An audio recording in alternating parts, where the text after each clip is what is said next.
kind of add to that. You know, we have, in law enforcement, over the years, we've recognized and understood the importance of advocates.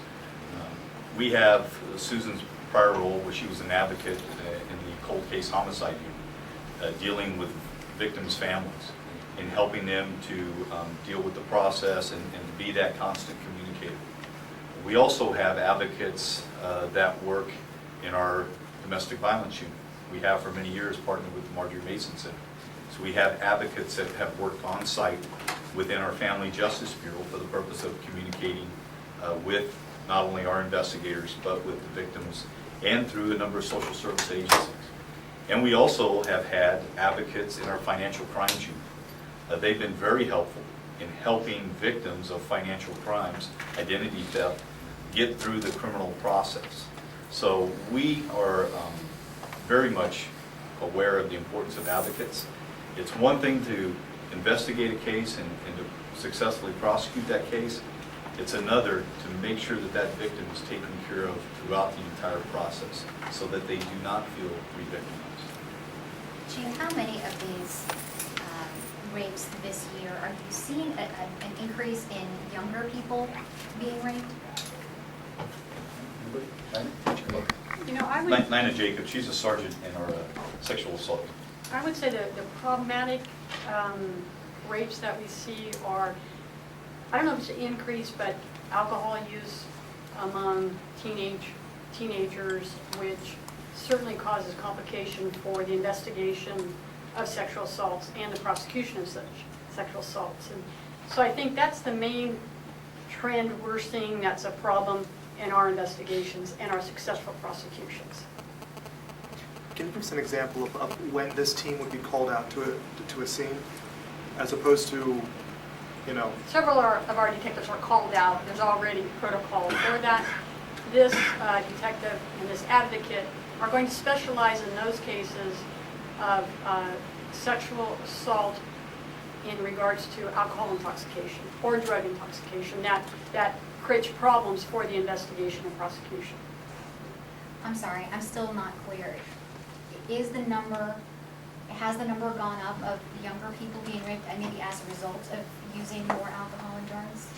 I can't say that we have that specific stat, but yes, I see an increase in that problem. And that's why we're targeting this program for high schoolers? Well, that's an R.C.S. program, because I'm sure they can speak. Yeah. The largest population of sexual assault victims that we see are under the age of 18. The next is ages 25 to 55, but we as an agency are noticing the trend of sexual assaults that involve alcohol and substance assisted assaults. So we are seeing that trend as well as the Fresno Police Department. Our high school violence prevention program, the purpose of that program is to reach out to our local youth, engaging them, empowering them, giving them an opportunity to stand up and speak out against sexual violence and to make a difference on their campus and also within their communities. So that's a program that our agency felt in a population that we needed to target. So is there also going to be a component of sort of, substance abuse education with that, and the possible connection between sexual assault and substance abuse? The program, the two student programs, there are 16 session programs, so we will be at each of the schools anywhere from 4 to 6 months. And part of that curriculum are My Strength and I Expect Respect facilitators will be meeting with the group of students on a weekly basis throughout that time, and issues such as that will be addressed. Is this a pilot program that you may eventually expand into other schools? Our agency was selected about 5 years ago from Department of Public Health and the California Coalition Against Sexual Assault to pilot the My Strength program, and our high school violence prevention program is a result of the success that we experienced from the pilot program. So that's a yes. So it will be limited? Okay. So it will eventually expand? Yes. We were at one high school 5 years ago. Today we're at 6. What are the high schools? Something- High schools are Mendota High School, Tranquility High School, Rio Del Rey Continuation School in San Joaquin, Mendota Continuation School, Riverdale Continuation High School, and West Fresno Middle School. Now, why those? Why those schools? Is that where there was a higher concentration of these sexual assaults happening? The two school sites out in San Joaquin, Rio Del Rey Continuation was our pilot site program, and Tranquility High School is their feeder high school. So those two schools, we just have a history working with them. And good news travels fast, so some of the surrounding communities in West Fresno County were interested in our program, and so we were able to implement it there. The school sites really that we identified were school sites who were willing and were able to implement the program at their sites. Maybe Chief Dyer, touching on that, is there a certain concentration of where these rapes have occurred? Not really. When you're talking about these types of rapes that are occurring where, as we said, 83% of them, there's a relationship that's been established, it could be anywhere. And I think the misnomer is that they happen in lower socioeconomic areas. It's not true. They happen everywhere. And one of the things that we see, unfortunately, far too often is not just the alcohol, but it's someone that is socializing with another individual. Maybe they're having a drink, and that for whatever reason, someone puts something in that drink, GHB. I believe is what they refer to it as. Is that it? Rohypnol.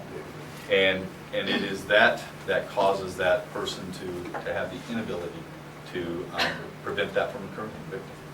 And so, but it happens across the board throughout our city, throughout the county. Are we seeing more GHB? I know, so we talk about that.